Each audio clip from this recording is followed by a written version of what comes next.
same time, I'm the director of a startup grind that is the world's biggest community of entrepreneurship. So let's just say with that idea, also, I always try to help startups with their networking and then try to help them to find the right, whoever you need really for your startup. Okay, thanks guys. So thanks for your introductions. I'm going to take you off the stream and I'm going to welcome on Luke Layton and David Calderwood. They are the founders of the Liber SoC and they'll be presenting first. Hi David, good to see you again. And welcome Luke.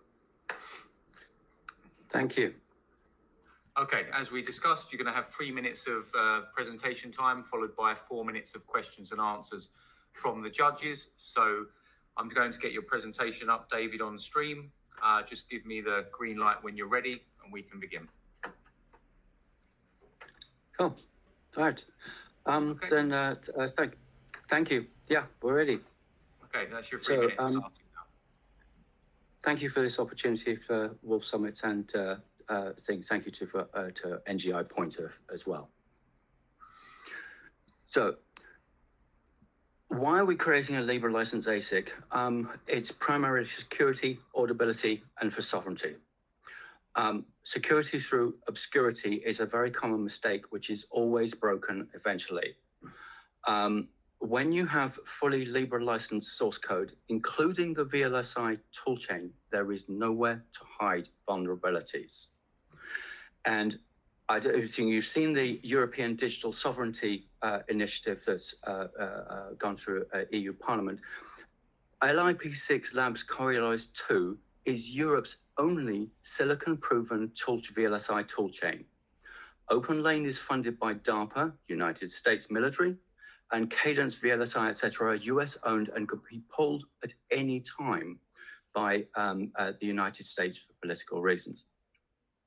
Who are we? We are in LibreSoc. We have Luke Layton and Jacob Lifley and others.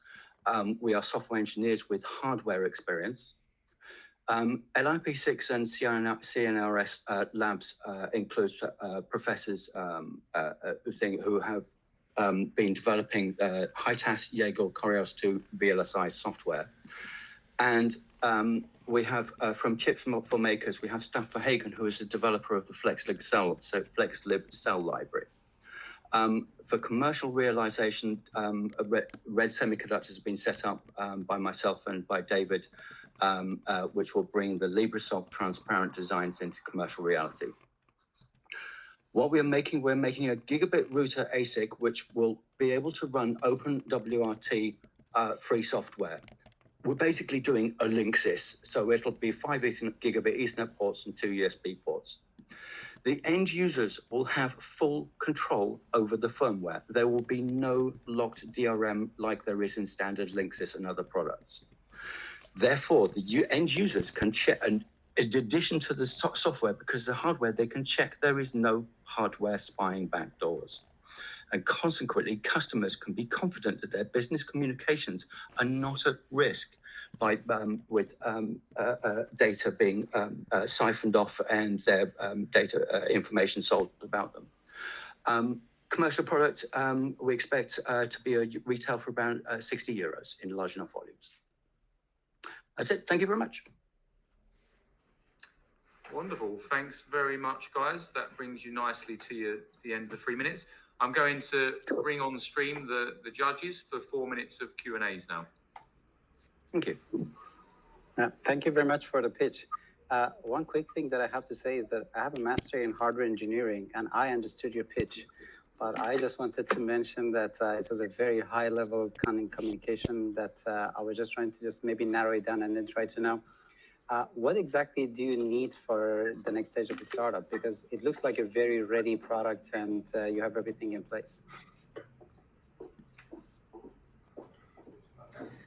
We have the planning in place, and we're effectively thanks to the judge.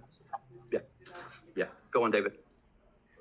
We have just submitted a Euro grant application because a lot of the elements of the chain of required software tools are not mature, and we are looking to develop we have just had a test chip back from TSMC through IMEC. That is an architecture proving chip. We now need to get to a working device, probably on an FPGA, and then to Asic to a shuttle run. Luke, do you want to pick up from there? Yeah. So we have the planning in place. It's a matter of execution. Once we've got execution and done the technology demonstrators, then Red Semiconductor will be picking it up and do the actual commercialization.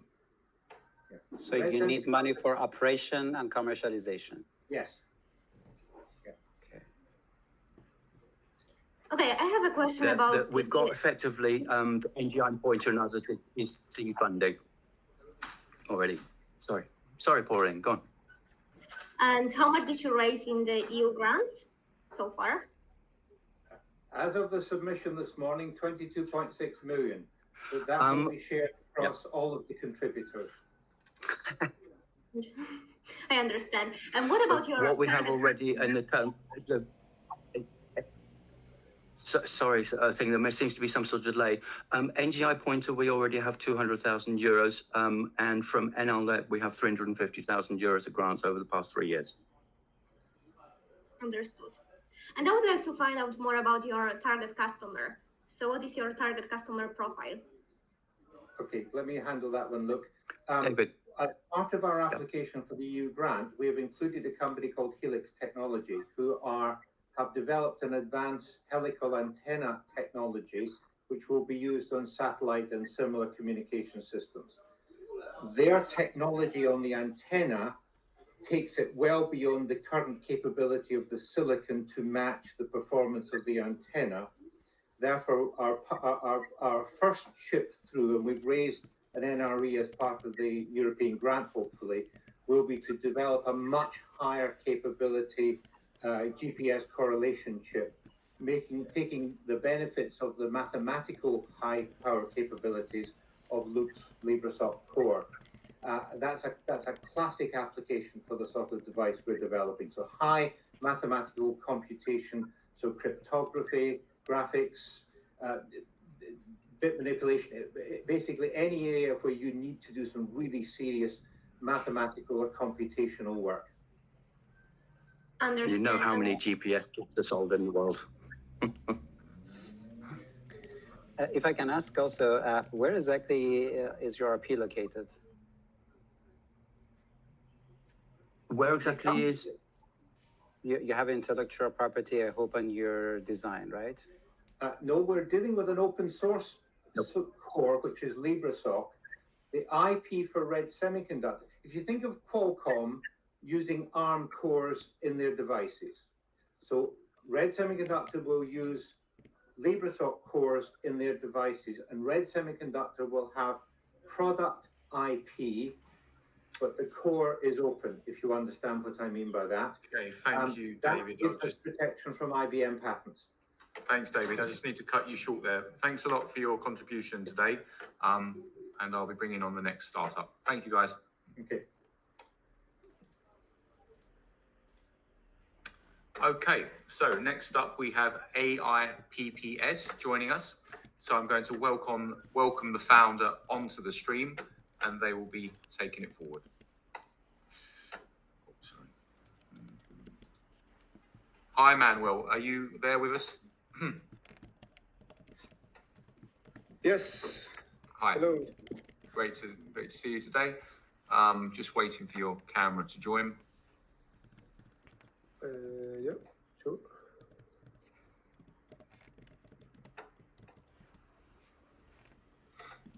I clicked in enable the camera, but for some reason, let me try to enable it. Yeah, we just have a black screen, so. All Okay, right. great. Can you see Yeah, now? looks like it's covered. Yeah. Okay, so without further ado, if you can share your presentation, and we'll start the pitch.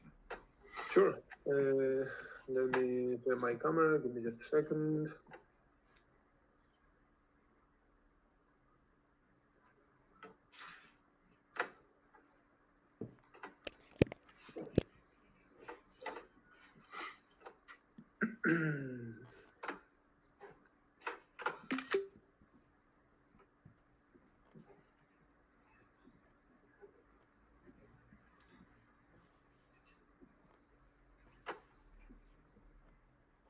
Can you see my screen now?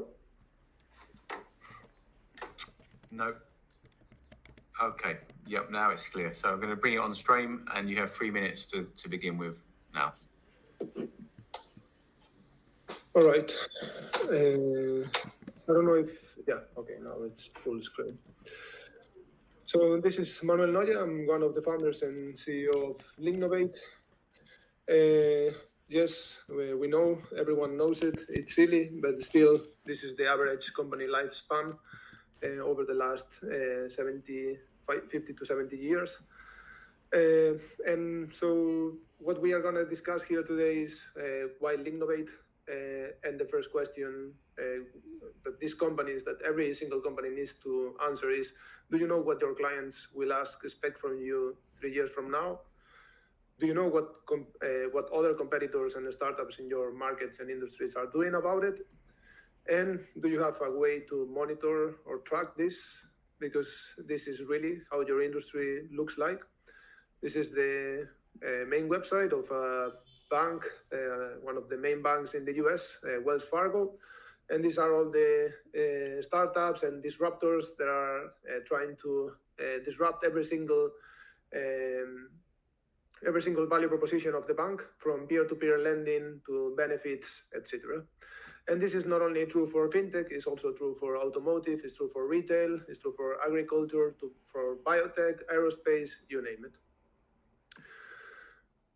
Smart home. So if this is true, and it's happening in every single industry, no matter which one is yours, what can companies do about this? Well, they can hire Lignovate, and the smart ones hire Lignovate to help them with two main value propositions, use cases. One is search and discovery, and the second one is monitoring. We are AI for corporate innovation. These are our happy clients in multiple industries, for example, in cosmetics, L'Oreal, in oil and gas, Repsol, in manufacturing, ThyssenKrupp or Solvay, in chemistry, in biotech, BioKit, a Verfen company, in energy, Naturgy, for example. The main benefits is to cut in half the time spent in research and market monitoring, and to be able to identify 5 times more signals on competitors, newcomers like startups, providers, and partners. And last but not least, twice as much of their staff, of their people engaged and contributing to the innovation discussion in the company. So we are a tool that is very much designed for teamwork. This is our team, a CTO, ex-Google Research Fellow. I'm an ex-international fellow at SRI International, one of the research centers that invented the internet. And these are some of the members, of the most important members of our team, right now a team of 11. This is our history. We started quite a long time ago, and we pivoted since then. We started in the Stanford University Accelerator Program in 2013, and we received several European grants since then. Thanks, Manuel. I need to cut you short there. That's your 3 minutes of presentation done. I'm going to bring on the judges now to give a Q&A session.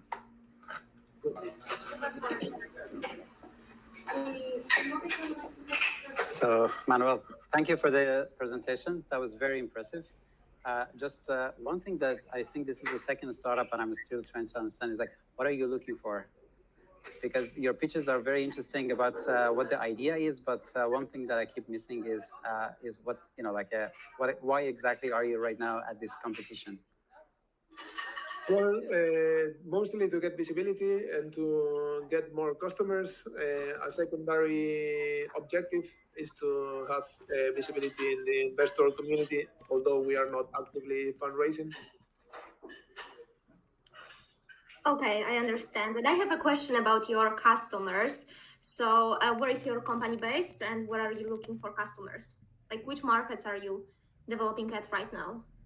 So the beauty of Lignovate is that it is cross-industry. So of course, we have early adopters, and those are typically companies that build stuff that you can touch. So manufacturing companies and hardcore technology companies are our early adopters, but it's really cross industry, so our solution is scalable to every single industry. And where are you based right now? In Spain. Okay, and the whole team is also there? Yes, here in Spain. Okay, understand. And also, I have a question about your business model and pricing model. Could you tell me more how you are earning money on this business?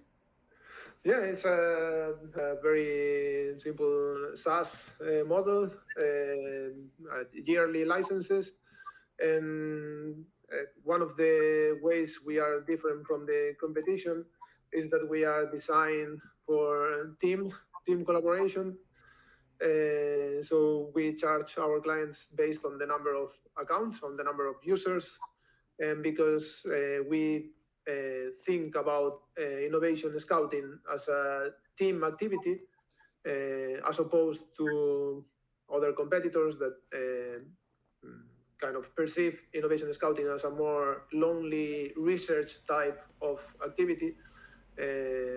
This is working for us because we charge based on the number of team members involved, and that also helps increase retention. Okay, so for example, you mentioned L'Oreal, that you are cooperating with them. So how many users, it's just an example, how many users per company do you usually have?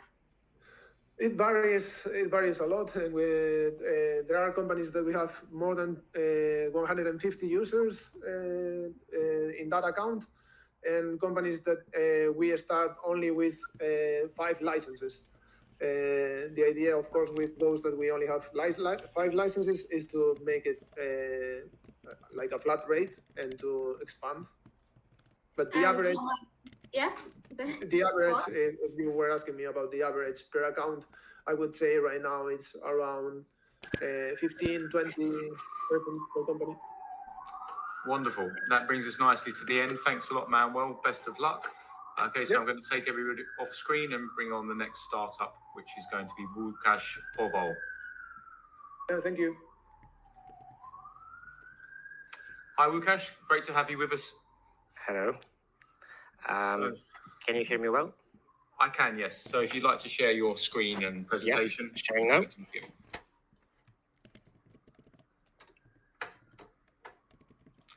Okay, 3 minutes starting now. Off you go. Hello, my name is Dr. Łukasz Powol, and I am the e-government research unit leader at Insight Center for Data Analytics at National University of Ireland, Galway. And today I present to you a research-driven innovation VR dialogue, which is a direct result of an NGI Explorers expedition to USA. The focus of VR dialogue is the issue of bad teleconferencing, in the meaning that we all know Zoom fatigue, and how hard it is to stay focused. Now we are here 3 people or 4 people, it's easy to stay focused. The moment we have more than 10 people, it becomes really shaky. And the well-known question is, could you please repeat that? Because we cannot pay attention, and that's natural, we drift away. A VR dialogue builds on 2 pillars. One is virtual reality, and we believe virtual reality through immersion and a strong sense of presence eliminates many of the issues with current online communications, bringing full focus to the audience and the presenters within the VR venue. We also believe, since VR is a mine of data, a vast amount of data can be only comprehended through relevant AI algorithms and AI-based analysis that will help us to improve the meetings and make them even more efficient, and really drawing all the benefits from the immersion and presence.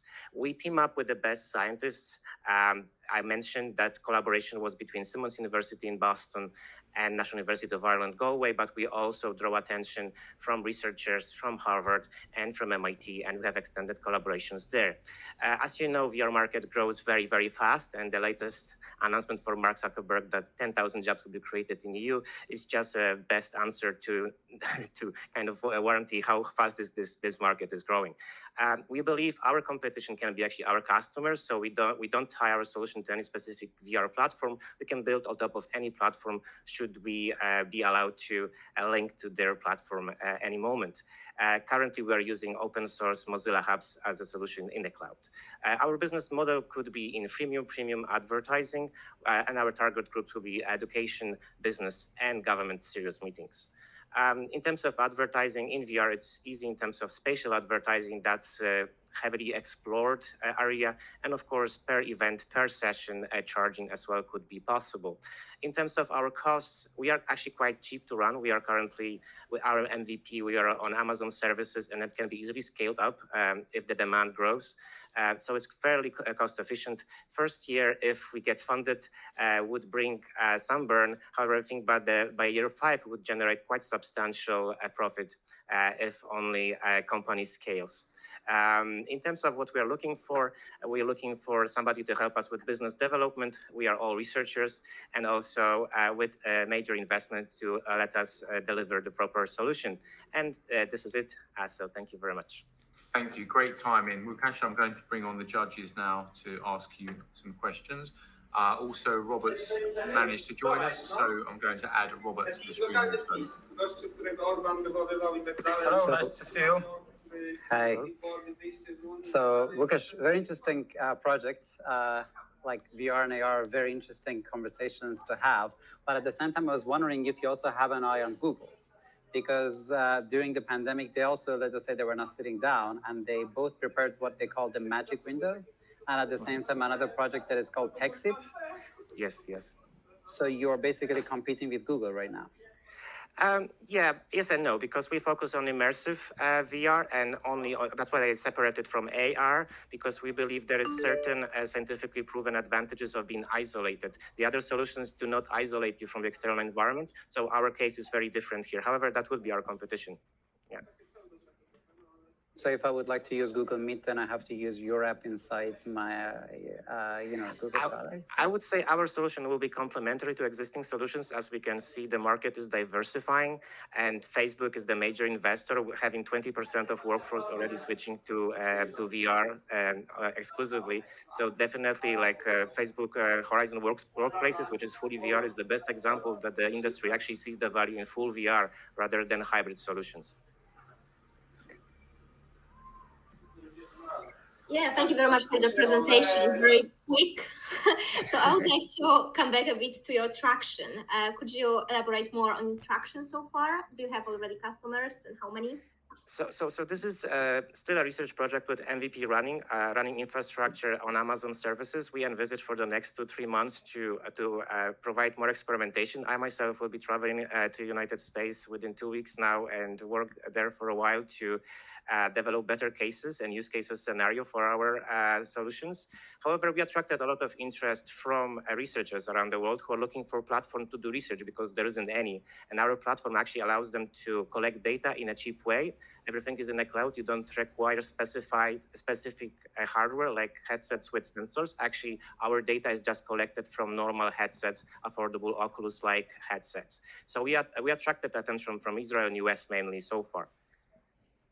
And you mentioned that you are raising money right now.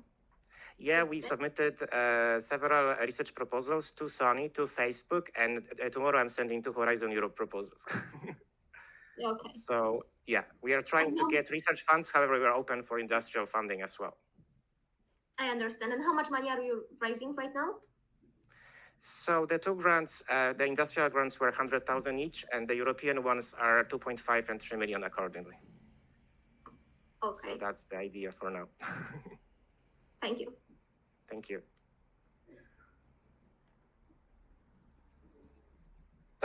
I was trying to see if I can give the floor to Robert, but I think he... we were too quick. Yeah, but maybe you can also talk a bit about your, let's just say, revenue model, because that can also help very briefly. So the revenue model, we believe that established models like the premium when subscription is in place, that's a good option. However, we think, like I myself organize MIT Reality Hack, MIT Reality Fest online event, where we have an event, so we could actually charge for events. So I guess could be a better model sometimes when you just charge for event or meeting. So maybe Wolf Summit next time is going to be on the virtual reality. Yeah, actually, I've been in touch with Virbela, who organize several conferences now, and I think mapping their business model will be good because they're being quite successful. I don't know if you know Virbela, but they're a major, actually, VR teleconferencing platform. Yeah. Okay, great, wonderful. Thanks for your presentation, Łukasz. Best of luck. Thank you very much. Thank you, Ahmad. Thank you, Paul. Okay, next up, I'm going to welcome Clara Capelli onto the stream. Hi, Clara. Good afternoon, everyone. Hi, great to have you with us today. So if you'd like to go ahead and share your screen. Okay.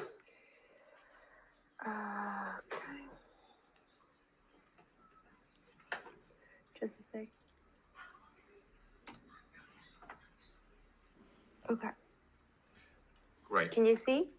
Yep. Okay, I'll take Okay. myself off. And you've got 3 minutes starting now. Okay.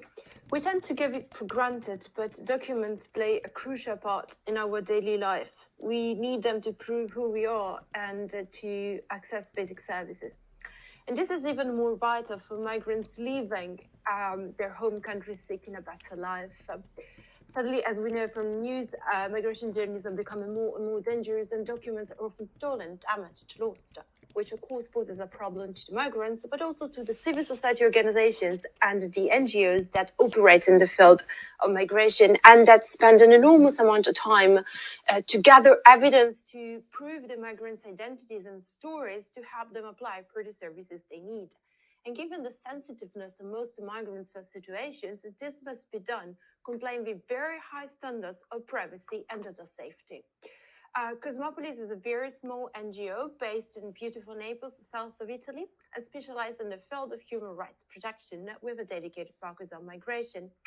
Throughout its work experience, it has realized how crucial the issue of lack of documentation is for daily work of NGOs, which is why leveraging on its very diverse team ranging from human rights specialists to journalists, from IT developers to development practitioners, it has decided to embark on the journey of developing Global Passport Project, the GPP, which is a blockchain-based platform consisting of a mobile app and a website where migrants can access sensitive data and safely store copies of their documents. As I said, the core component of our GPP, of our tool, is a doc wallet where migrants can store copies of their documents, which will be protected by the blockchain technology. But GPP has been developed as a one-stop shop, an integrated service that provides many functions to the migrants, but consequently to the NGOs that work to support them, which is why we have an interactive mapping where NGOs can be found and then can be contacted if need be, and can also get access to those copies stored in GPP through a temporary token. And finally, they can also receive denunciations of human rights abuses and violations through a reporting tool. We're currently finalizing the pilot phase. We're here to promote GPP and to get a little bit of visibility, but we have already been reached out by several NGOs that are interested in integrated GPP in our consultancies to integrate the GPP into their workflow, because they believe that this will, first of all, reduce 50% of the time they spend to process each single dossier. They will make them much more effective in terms of outreach and so on and so forth, and will help them guarantee very high standards of good governance, data privacy, and safety. Great, thanks, Clara. I need to cut you off there. Yep. That's the 3 minutes up, so I'm going to welcome the judges onto the stream. Thank you very much. Let's just say, as an immigrant, I always appreciate, somebody who's working with immigrants. And, the funny thing is nowadays we are all immigrants, like Paulina in Singapore and I in Paulina's country. So let's just say the idea of, getting new documents and everything, it kind of changes course. And, I always appreciate people that make this, experiences easier. But one question that I have is about your competition. Because what I know is that, for example, given companies such as IBM on their blockchain, they are trying to facilitate some of this documentation and authentication. So how do you separate yourself from the competition? As I said before, first of all, thank you for your question. As I said before, this is has been conceived as a one-stop shop, as an integrated service. So we have this part on authentication and leveraging on the blockchain technology, but we integrate it with our dedicated expertise in the field of migration. So we also offer functions such as that can be found as well, elsewhere, but not all together. So the part of the human rights supporting tool, for example, has raised lots of interest. And for example, the interactive mapping, where migrants can locate the services they need, which will help them at the NGOs to be found, especially in very sensitive contexts. So this is our asset in terms of distinguish ourselves from the rest of the market. And I would like to ask about the business model. So, what about the profitability? You are speaking a lot about foundations, NGOs that you are recognized by and cooperating with. But how are you going to earn money on this? First of all, through consultancies, especially in this phase, because we're disseminating the app and we're still testing and fine-tuning a few functions. So consultancies, because most NGOs are interested in like getting very specific functions within JPP, which is a very flexible tool. And secondly, we're aiming to apply for public funding or European Union funding for projects that try to combine migration with this increasing interest in finding safe solutions to process and manage data. Understand. Thank you very much. And okay, so how many foundations or clients, customers have you served so far? So far, we have closed approximately 10 contracts with some Italian NGOs. We are in negotiations with some European Union networks and consortia of NGOs, which will take a little bit more time. We are currently considering to apply for some grants for donations, but so far we have approximately gathered, I would say, approximately 50,000 euros in consultancies for this very initial phase, and we're targeting to double the revenues for the next year. Yes, and which countries did you serve so far? For the time being, Italy, because as because of our geographical location, and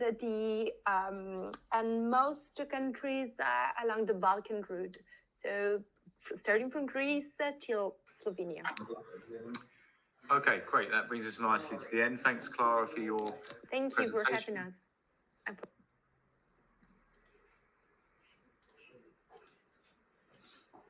Okay, so next on stream, I'm going to welcome Nick Allott. Hi, Nick. Great to have you with us today. Yeah, if you'd like to, I see your presentation is good to go. So you have 3 minutes starting now, and I will jump off the stream. So hi, so my name's Nick Allott, and I'm the founder and CEO of NQM Cyber Limited. So today I want to introduce you to our flagship product, Edgesec. So Edgesec very much does what it says on the tin. It provides security at the edge of the network. Specifically, it represents a new class of internet gateway or router, which puts security at the heart of the design. It's a secure gateway that can be used in the home, in the office, and a potential application to the industrial context also. So what's the problem we're addressing? So this briefing and semantic puts it quite simply. In a longitudinal analysis of infected IoT devices, routers account for a whopping 75% of all infections. And this is really a triple threat. Not only does it explicitly show that routers are the predominant attack target, the router, once infected, becomes a method of attack for other devices inside the network. And finally, the router should, in a perfect world, act as a line of defense. And clearly, if compromised, it can no longer be trusted to do so. So what are we doing about it? In Edgesec, we've developed a new gateway platform that implements critical security protections. Firstly, we fully integrated TPM to both protect the router secrets and form the basis of implementing secure boot. Secondly, we add in the ability for the router to issue local certificates to local resources. This fixes a fundamental design flaw in the way browsers and internet resources currently work. And finally, we build in secure standardized interface for monitoring network behavior and controlling the router to contain threats. So this final capability provides the essential data at scale to deliver self-monitoring AI-powered cybersecurity protection. So what we are developing is essentially a secure OS for smart, secure routers. And our primary business model is to license this software stock to ISPs and router vendors. We already have relationships with some key industry players in this area. There's also the possibility of physically developing our own device, but this is a longer-term strategy with bigger funding requirements. We're a very experienced team comprising experts in both artificial intelligence and cybersecurity, and we have an exemplary track record of delivering for some of the biggest brands of the business, covering both internet and cyber. So thank you for your attention, and I welcome any questions you might have. Great, wonderful. Thanks a lot for that, Nick. I'm going to bring on the judging panel to have 4 minutes of Q&As. So Nick, thank you for the presentation, but can you please go back to the slide that you had the architecture of your thank you. So which kind of TPM do you use? Because you didn't indicate exactly the version that you're using here. So we're actually prototyping on a number of different boards. So there's a Jetson Nano board that's got an inbuilt TPM. We've also got a prototype board and a Raspberry Pi that's got a couple of options for plugging TPMs. They give slightly different qualities. So we're still in experimental phase in terms of trying out the qualities of the different TPMs. So you're still experimenting on your architecture? Well, not as much. The architecture is solid. It's when you're implementing with TPMs, it's more nitty-gritty engineering. It's not so much architecture. It's just okay. Yes, sure I just wanted to know. As they say they should in the tin. Sure. Because let's just say I did my fair share of cybersecurity, and one of the things that I know is that people usually go with big brands, right? And I was just trying to understand how you would like to, like bring people to your company, or like what is your USP if I want to be more into jargon part of that. Yeah, well, I suppose it's the differentiated features that we've got on the software stack. So yes, they'll go for big brands, but we're hoping it's the brand of the underlying silicon and the brand of the forward-facing sort of like retail partner for the ISP. There's got to be room for some innovative software people in the middle to produce the middleware. That's where they normally start, and that's where we see ourselves positioned. So although we're small, we've got quite a lot of experience. Just as a bit of background, so one of my former roles, I used to be CTO of OMTP. So that was a standard organization that actually defined the trusted execution environment. So we've got quite deep, both technical and sort of like commercial contacts in this space. We're not coming in it as a sort of as a newbie, as it were. Hi, Nick. One question from my side. Hello, Nick.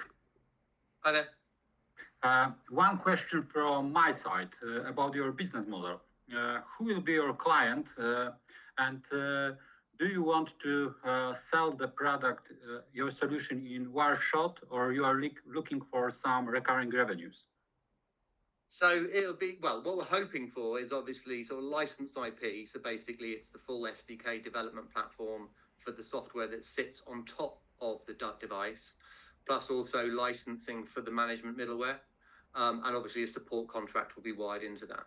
In terms of our customers, so the physical people we have to integrate is obviously with the router vendors, but as you know, depends on which market you're working, but certainly US and Europe, frequently it's a white label router vendor that the ISP is branded. So to some extent, it's really the ISP pull through that we're looking for, because it's the value added. They're the people, when you go and buy a Virgin or a TalkTalk or a BT system, you're getting their router, albeit it could be a ZTE or Huawei or an Alcatel under the hood.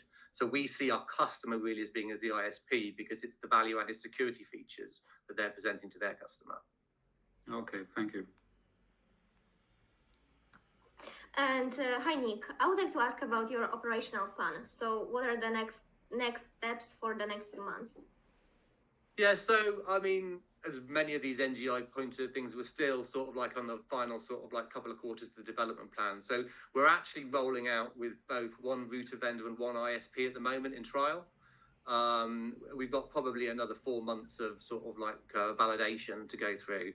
After that, hopefully we've got some solid, and then it's very much in operation and go to market scale up, which is a lot more complicated and a lot more expensive. Okay.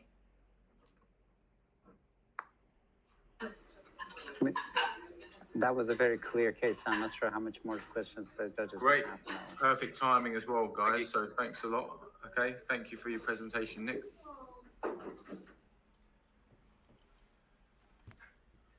Okay, next up, we're going to welcome Tuka. Apologies if I've mispronounced your first name. Welcoming you to the stream now. Lovely. No, that was completely right. Can I switch to the screen share? Please do, yeah. How does it switch it to? At the bottom, you have the share button, and then you choose a window or a tab. I'm clicking on it, but it's not changing. Yeah. Okay. Here we No, go. it's yeah. Okay. No. What about?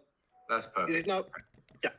Yeah. So, say we are a mobile platform as a service for high-value communities and ecosystems. And what does it mean to be a high-value community? We know online communities, there's lots of them, hundreds of millions of different types of communities watching cat videos and setting up informal networks. But we talk about high-value communities, and these are professionally organized. They might have business-critical content, they might have role-based incentives, and they might be processing sensitive personal data. So the problem we are solving is that building a high-value community and engaging them without a platform is very difficult. And when you have a platform, then you need the service terms, the privacy policies, and rules of engagement for the community. And the way the platform is created is not trivial either, because if you think about public institutions, data protection and compliance with the GDPR is not optional. So our system is a unified platform for different types of communities. It's immediately deployable, it's mobile first, and it's looking good. It's been developed together with our leading co-creation partners, including University of Cambridge and University of Aalto. And our most important customers, paying customers, are VTT, which is the Finnish research agency, State Technical Research Agency, and the Central University Hospital of Finland. Also University of Cambridge and Cambridge Science Park, the Marketing Finland and Blue Morpho are paying customers. The business model is quite straightforward. 20,000 euro setup cost plus annual hosting. So one-time deployment is between 30,000 to 200,000 per customer over a year in terms of revenue, depending on the customer size.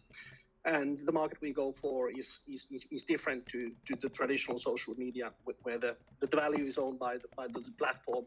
In our case, the value of the platform and the data is owned by the customer. The SSA is the processor, customer is the controller, and the customer works under their own service terms and brands.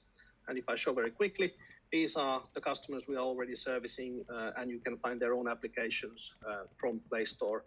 This one is, for example, for the university hospital, where the doctors teach junior doctors, and they need to have a chat among themselves, and it need to be secured and protected, unlike WhatsApp or Twitter or others that they're using before. There's plenty I could talk more, but maybe questions also would be the best way to go. And of course, what we are going for is raising funding. So we are looking to raise 400K as a pre-seed to help us set up a sales team and start expansion in UK and Germany. Okay, thank you, Tuka. That's good timing. Just as we're coming to the end of your 3 minutes, so I'm going to welcome the judges onto the screen, and they will be asking you some questions.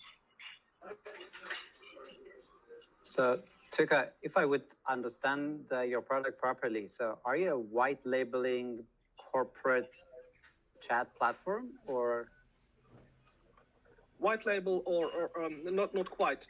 It is a genuine platform, but it's decentralized. So each of our customers have their own mobile applications, but it's more than white. Isn't that white labeling? Yes and no. We can talk about it in extensive details, but there is a connection, because then the individual owners of the data, the people, the NGI vision of human-centric internet is core part of the architecture. So there is a three-layered approach. We are the infrastructure provider, community owns the community value and the community data asset, and then the end users own their own personal data, and they are free to move about between the different instances. So there is the elements of data wallets and all that complexity, but we don't simply have time to cover it in this short time. Because I genuinely didn't get the platform as a service part. Because for me, you're a SaaS company.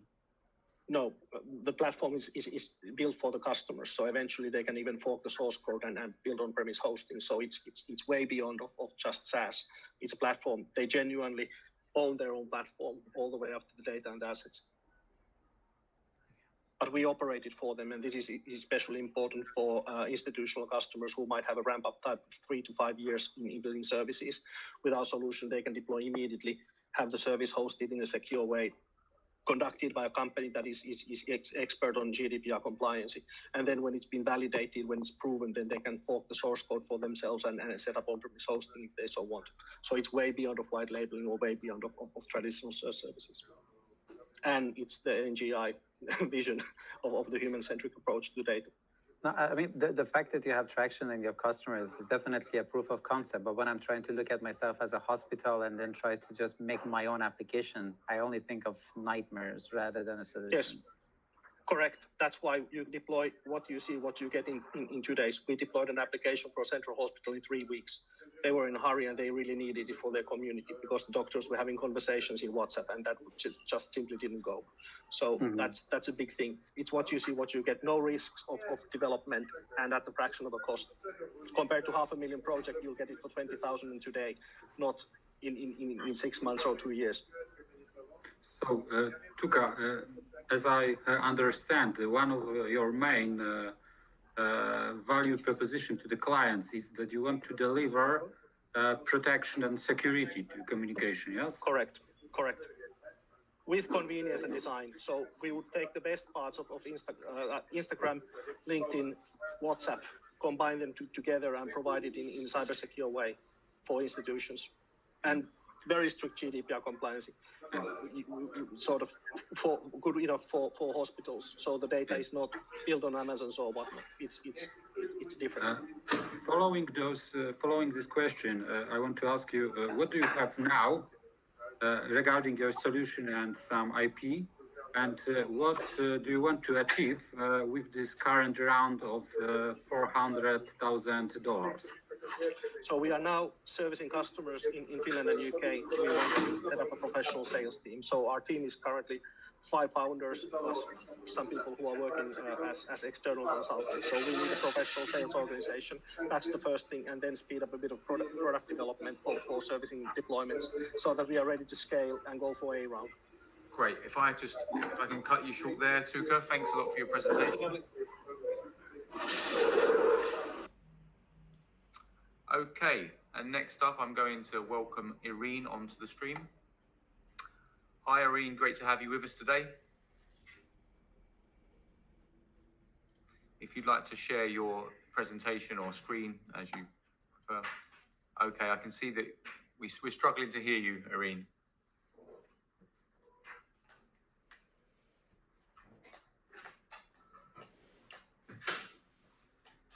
No, still can't hear you.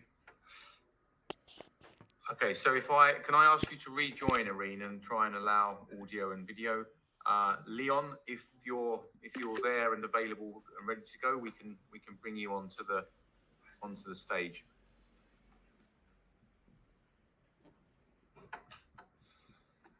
Okay, Krasi, as you've just jumped in, I'm going to bring you onto the stream while Irene takes care of her audio issues. Okay. Hi, great to have you with us. Do I pull up my slides and present? Yes, if you can share your screen as we went through and then present it onto the stage. Give me 1 second.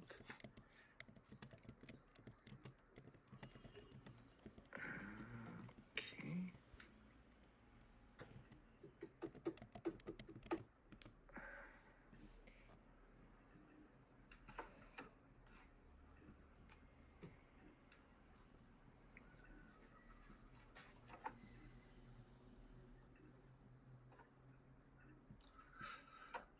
Okay. Can you see it? Yep.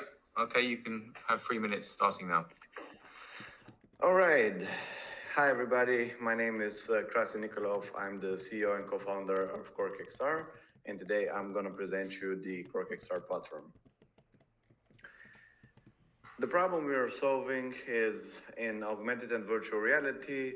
The devices have shown huge potential, especially in the enterprise and stuff like enterprise training and remote work, collaboration, and other use cases we're going to see right now. But the current solutions are still struggling to be scaled in a way that can be used by the enterprises, by thousands and thousands of employees.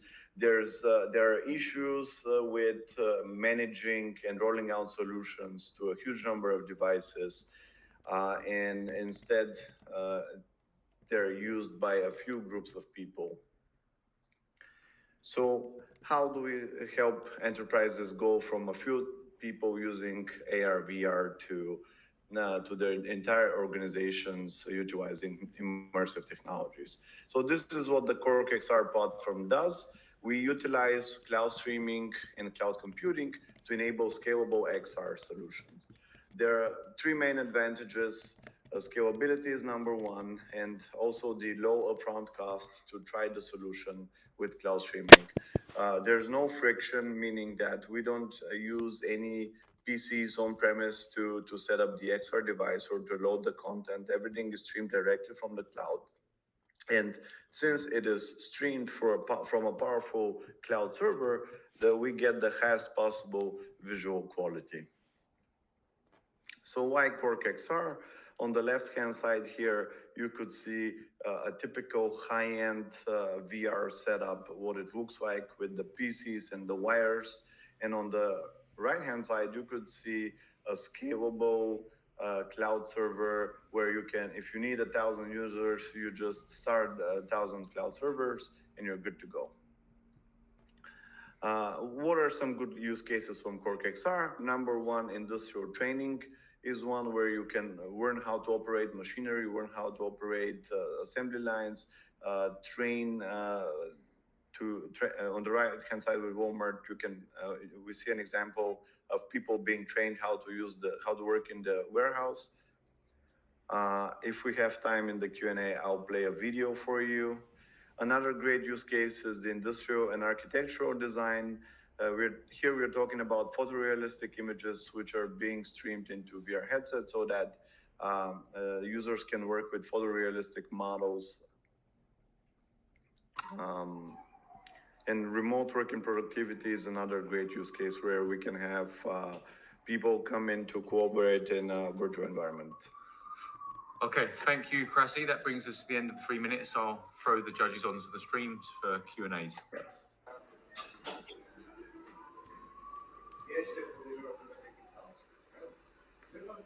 I'm very much looking forward to see the video, but Paulina.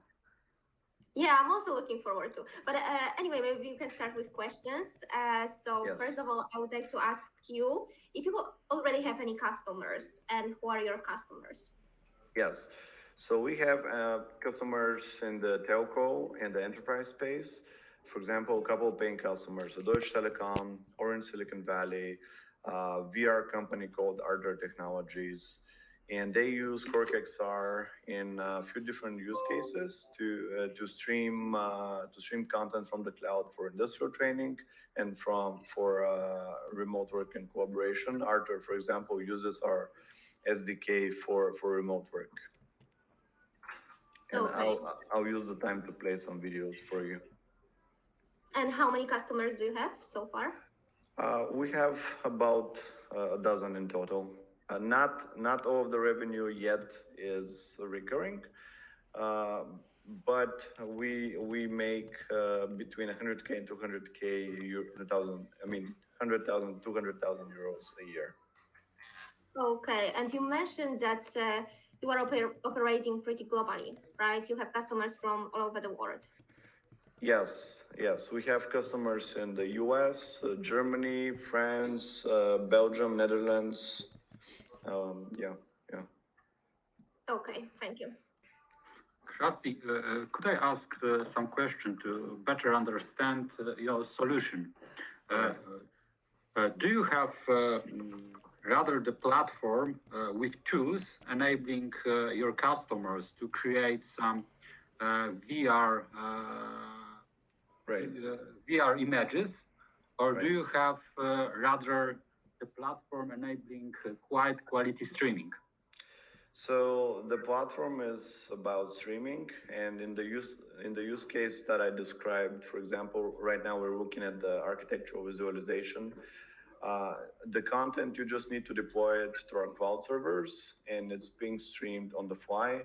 If you have content, VR content for training or design, it most probably already works with CorkXR. You don't have to change it in order to stream it.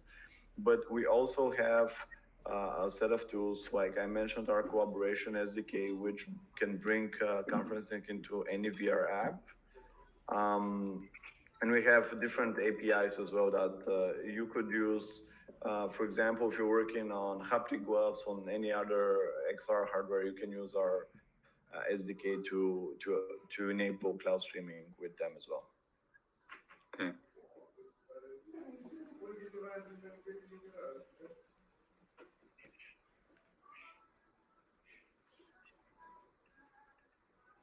I thought you were going to spend the time to preview the video, but Yes, sorry. because you have a very visual product, and I was just wondering if you can try to give us a bit of a taste. So this is our product for remote work and collaboration. Essentially, you work in a virtual office environment, and you can have like a multiplayer experience with other people. And this is available first as a standalone product called the Control Room, available for Oculus Quest, and also it's available as an SDK to be used like other platforms, like even Zoom. You could add a VR experience to a platform like Zoom or the platform we are on right now. And this is something that we developed over the past year. So this is like a brand new product for us.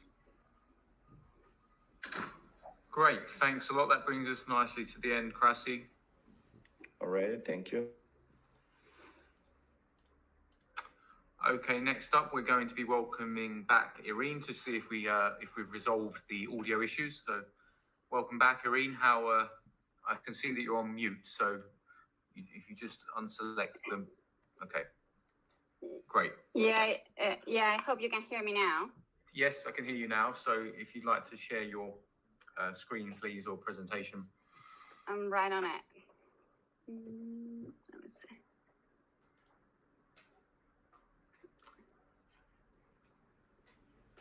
Okay. Wonderful. Okay, so you've got 3 minutes starting now. Thanks. Awesome. Thanks. Hello, everyone. My name is Irene, and I'm the founder and CEO at Gattaca, an MIT-born cybersecurity company that builds self-sovereign identity technology, also known as SSI. Imagine you wake up in the morning, you reach your phone and see 10 charges from Amazon orders you never executed. I'm sorry, you've been hacked. And don't think that this will never happen to you. This happens to someone every 60 seconds. Current authentication architectures force users to manage multiple user accounts and passwords. And business, on the other side, concentrates so much sensitive information that they become honeypots for hackers and are spending millions of dollars in GDPR and KYC compliance. But everything has changed now. Decentralized technologies allow us for the first time to create a new way of managing our personal information, a single digital identity across all digital services worldwide. This is where Gattaca comes in. We empower users with an ID wallet in their phones and with verified credentials so that they can have passwordless, instant, and government-grade secured access to digital services. Our technology also includes credential issuance products for trusted authorities and single sign-on tools for businesses. Too good to be true? Well, Europe is already one step ahead, as they just recently launched a new European digital identity regulation that will be mandatory for all member states and large corporations, which is why we're targeting the region first. Within it, our initial focus is on governments and universities who are currently pioneering use cases. And these organizations are already trusting our technology. In just over 2 years, we were able to deploy it in governments and universities in 4 countries, gaining several hundreds thousand euros in revenues. Worth highlighting here a strategic contract with a Central European government for the deployment of our technology on a national scale, and a recurrent contract with the European Commission itself to help them define the regulatory framework for SSI in the region. But it's its capability to become the linchpin of economic growth and its applicability to so many private sectors that keeps governments and investors so interested. Possibilities are unlimited.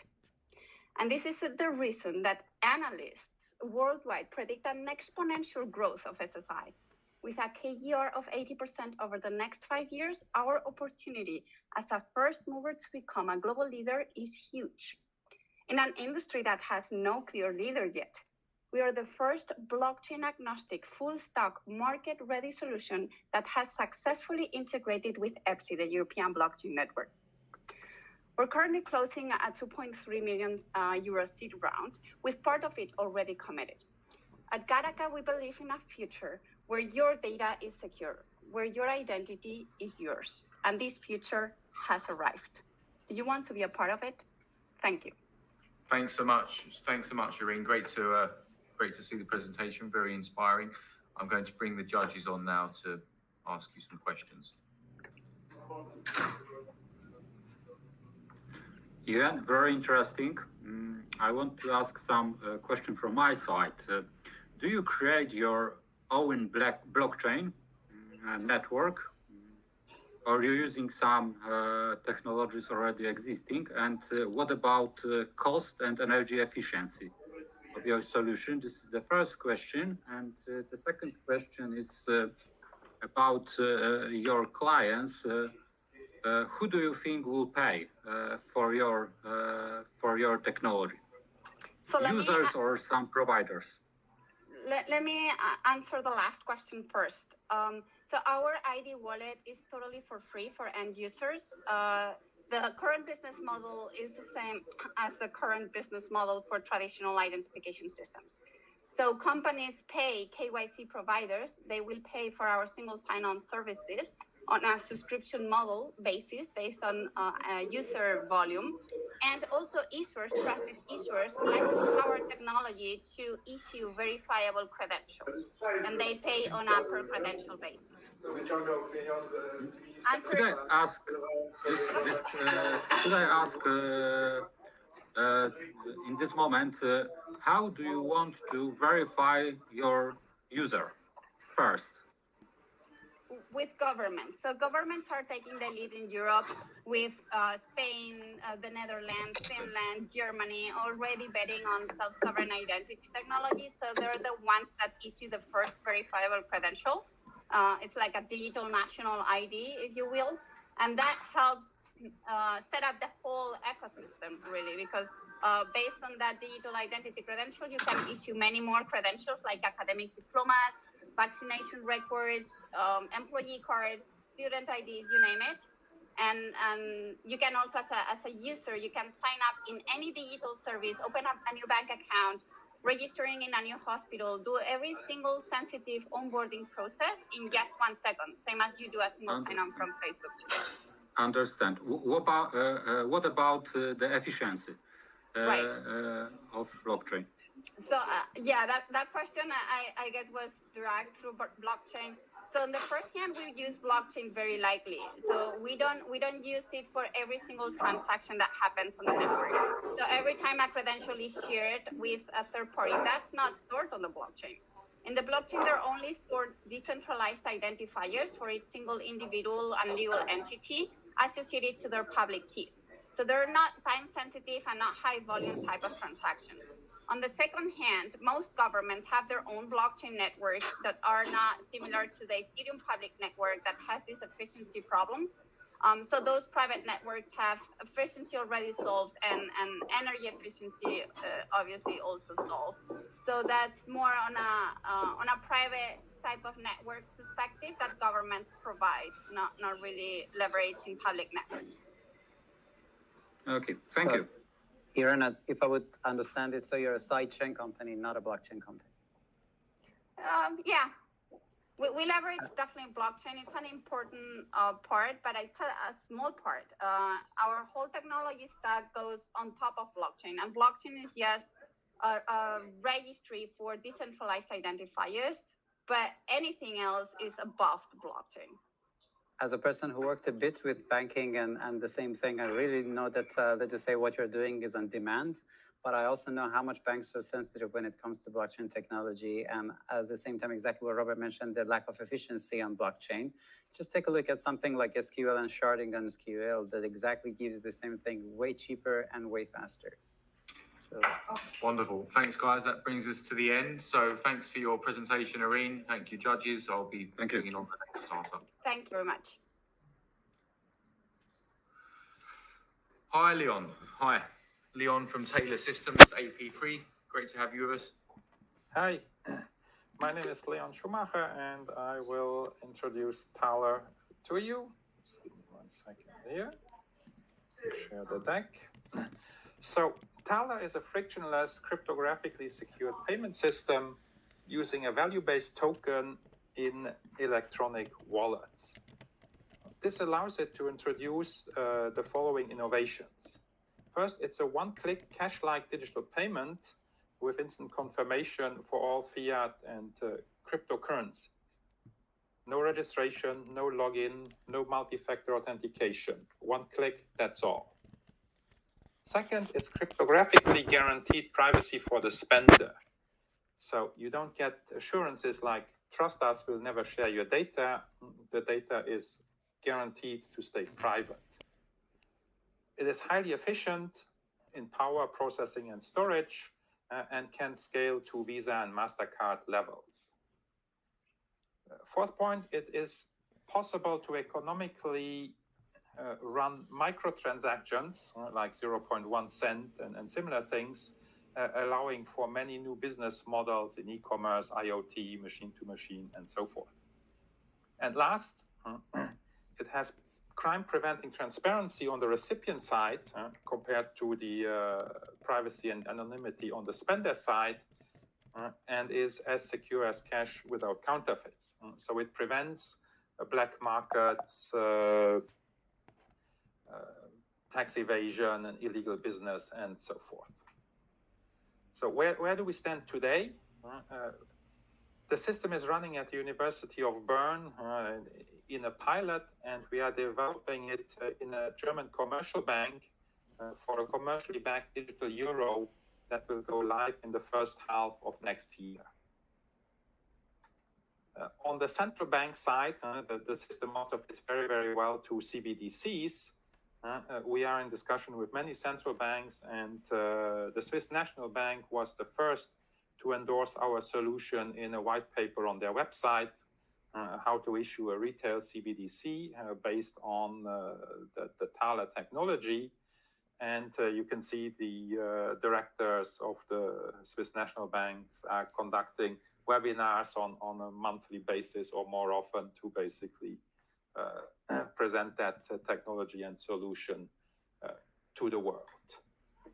The European Central Bank also did a study, and what they came back with was that privacy especially is the number one priority when it comes to the digital euro, and only Thaler can offer this guaranteed privacy and the scale needed for a digital euro. If we look at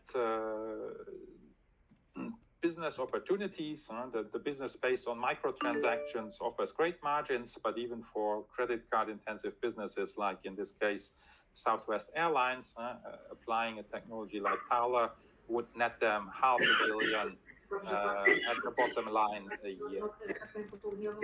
So initially, we focus on commercially backed digital currencies in parallel to our efforts with central banks, and we are expanding the solutions with smart contract features onto IoT devices, to age-restricted payments and other digital assets, and then onward to email and messaging solutions. And we are currently raising $2 million to finance our go-to-market, growing from the first customer to many more. And, great, thank you very much. Thanks, Leon. I'm going to bring the judges on now for Q&As.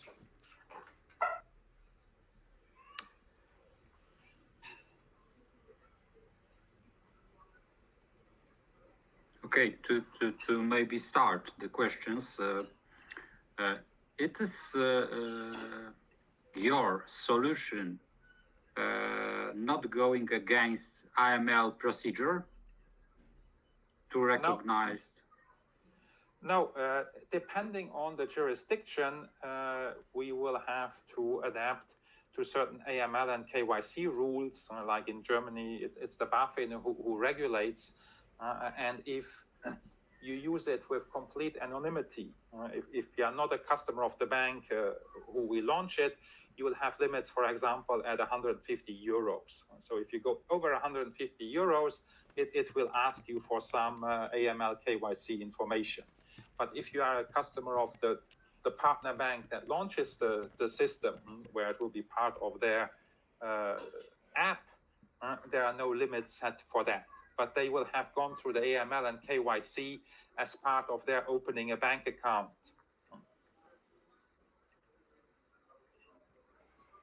Okay. And if I can ask, who is your biggest competitor? Well, if you want, the biggest competitor today are all these blockchain solutions that the central banks are playing with.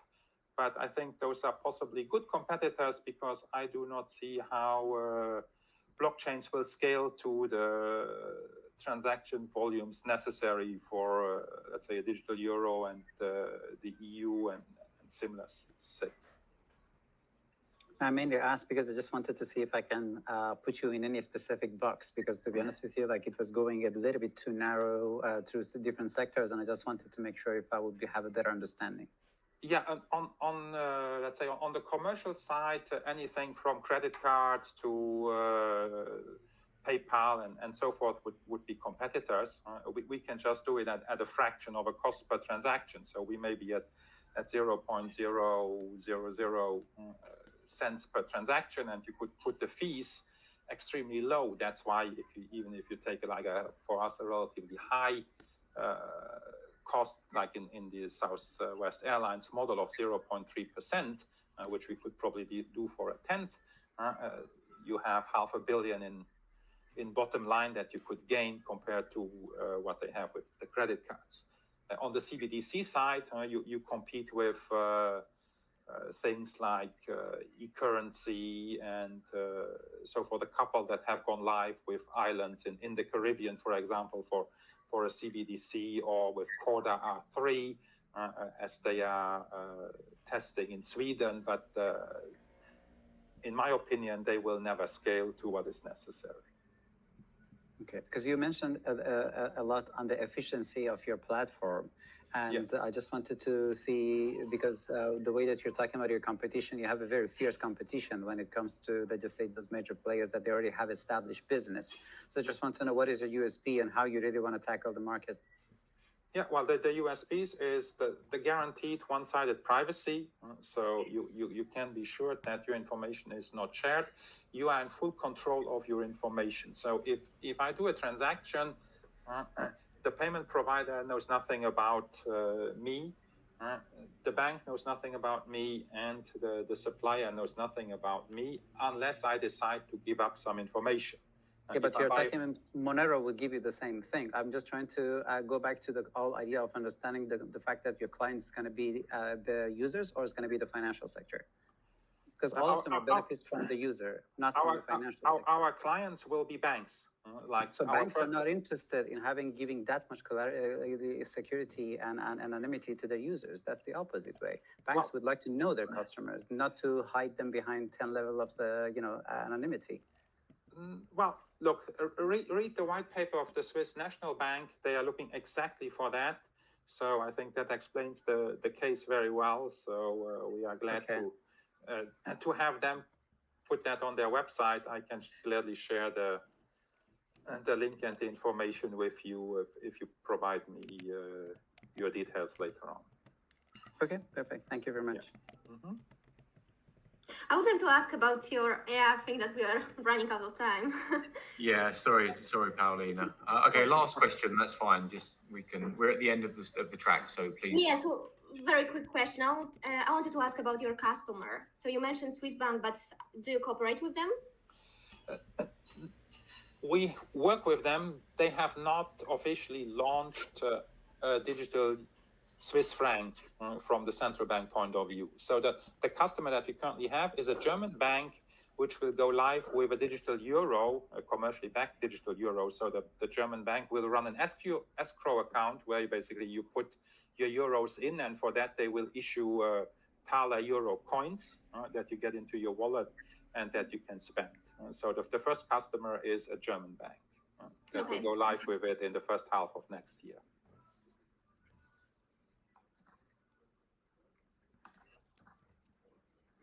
Okay, so thanks a lot, everybody, and that brings us nicely to the end of the pitching track here today. Thanks to all the startups that have presented, and best of luck.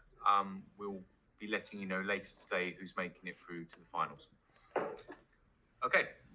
On that, without further ado, I'll end this session and enjoy the rest of the content. Thanks.